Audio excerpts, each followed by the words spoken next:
আজকে আম পান্না তৈরি করব, সেই জন্য দেখো কাঁচা কাঁচা আম নিয়ে নিয়েছি। প্রথমে এটার যে বোটার কাজটা সেটা কেটে দিতে হবে। বোটাতে যে একটা যে কষ থাকে না, এটাকে ধুয়ে তারপরে তৈরি করতে হবে। ওই জন্য প্রথমে আমি বোটাগুলোকে কেটে নিই।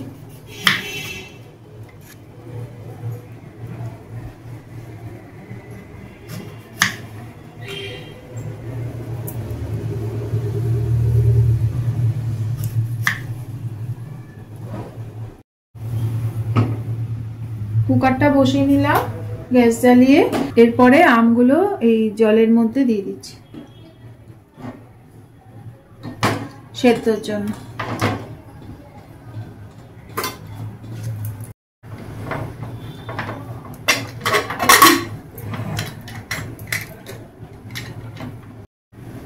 খুব ভালো করে সিদ্ধ হওয়ার জন্য যতটা দরকার 3-4টে মতন সিটি পড়লেই হবে।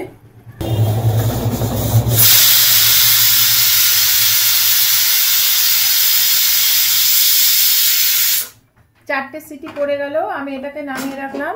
রেখে এই প্যানটা এর মধ্যে বসিয়ে দিলাম। কুকারের বাষ্পটা বের হতে হতে আমি এই মশলাগুলো ভেজে নেই।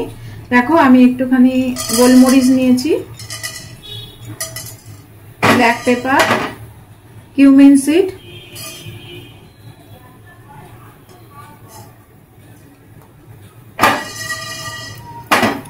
এরপরে ফেনেল সিড বা মৌরি,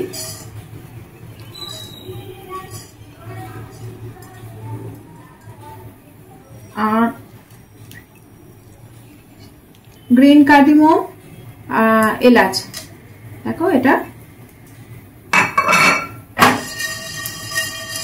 ভেজে নেই অল্প করে।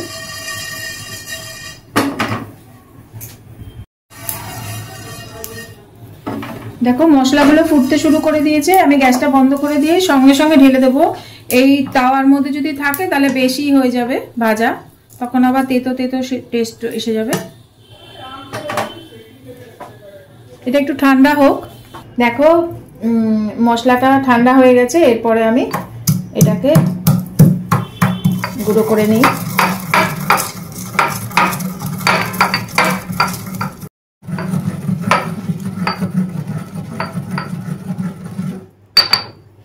মশলাটা গুঁড়ো হয়ে গেল, এটাকে ঢেকে রেখে দিই।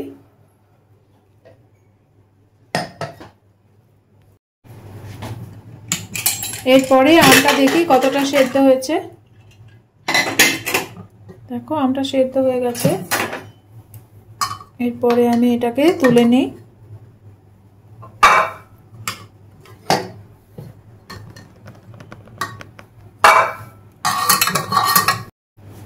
এরপরে এই সেদ্ধ আমটাকে দেখো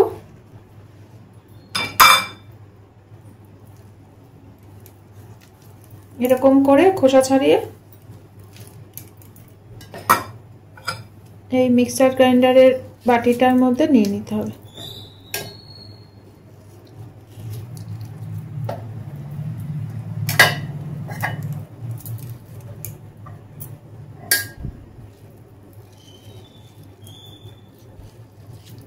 এইভাবে আমি সম্পূর্ণ আমটা নিয়ে নিই। আমি আমের দেখো পাল্পটা পুরোটা বের করে নিলাম।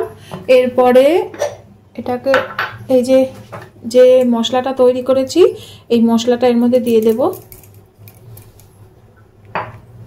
এরপরে পরিমাণ মতন ব্ল্যাক সল্ট এটা দিয়ে দিচ্ছি।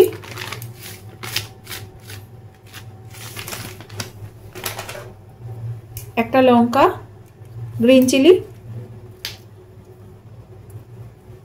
আর কিছুটা দেখো জিঞ্জার, খুব অল্প, বেশি না, খুব অল্প ছাড়িয়ে অল্প একটুখানি জিঞ্জার এর মধ্যে দিয়ে দিচ্ছি।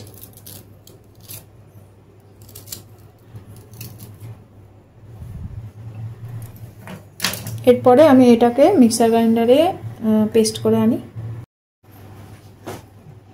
আমটা পেস্ট করে আনলাম। এরপরে আমি এদিকে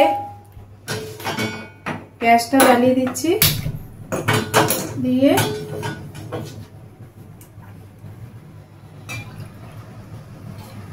এক বাটি জল দিয়ে দিলাম। এরপরে আমি চিনি দেব। এর হিসাবটা এরকম যে 1 কেজি আমের পাল্পে হাফ কেজি চিনি লাগে। আমার ওর মধ্যে 1 কেজির কমই আম আছে, সেই জন্য আমি হাফ কেজি চিনি দেব না, হাফ কেজির একটু অল্পই চিনি দেব। এবার এটা একটুখানি গলে চিনির সিরাপ তৈরি হবে। চিনির সিরাপটা তৈরি হয়ে গেছে। আমি এই লেবুটা আমি একটু এর মধ্যে দিয়ে দিচ্ছি।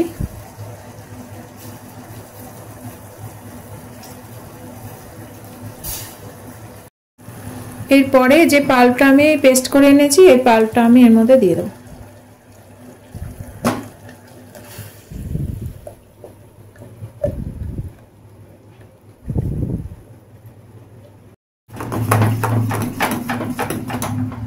এবার খুব ভালো করে এটাকে জাল দিয়ে নেই।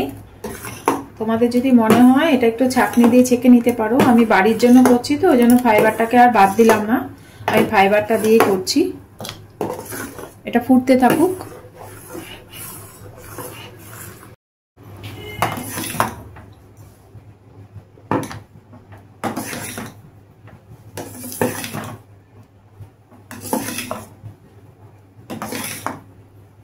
আমার হয়ে গেল। আমি এটা এবার গ্যাস বন্ধ করে দিচ্ছি। এটা ঠান্ডা হলে তবে আমরা শরবত করে খাবো। আমার আম পান্নাটা দেখো সম্পূর্ণ ঠান্ডা হয়ে গেছে। আমি এবারে আম পান্না দিয়ে শরবত তৈরি করব। প্রথমে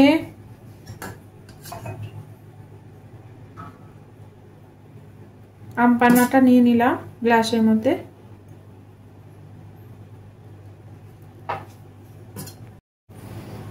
এরপরে দেখো পুদিনা পাতা, কেউ পেস্ট করেও দিতে পারে।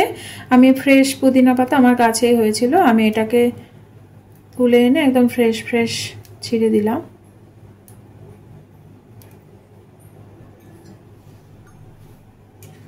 আর আমি দেখো আইস কিউবের সঙ্গে পুদিনা পাতা জমিয়ে রেখে দিয়েছিলাম, সেটাও দিচ্ছি।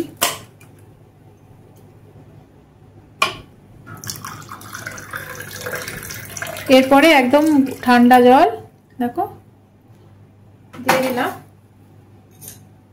দিয়ে এটাকে নেড়ে দেবো।